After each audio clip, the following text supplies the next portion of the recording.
এক নারী এবং নারীর প্রতি আসক্তি, এইটা তো একটা মৌলিক মানুষের স্বভাবজাত বিষয়,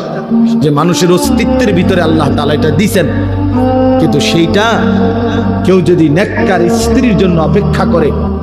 আর আল্লাহর কাছে দোয়া করে আর নেককার স্ত্রী, চরিত্রবান স্ত্রী মিলে, আল্লাহর কসম,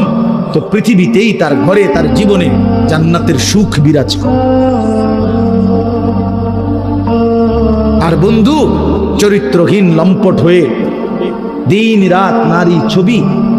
অশ্লীলতা, বেহায়াপনা, অসভ্যতা, বেহায়া বেপর্দা কোনো নারীর পিছনে ঘুরে, ছবিতে হোক আর বাস্তবে হোক, যে চরিত্রহীন লম্পট তার জীবন শেষ করে দিছে, খোদার কসম, আল্লাহর ওয়াদা আছে, ওই খবিস অচিরেই তার জন্য বিবি মিলবে, আরেকটা খবিস। আর সেদিন মনে থাকবে, মনে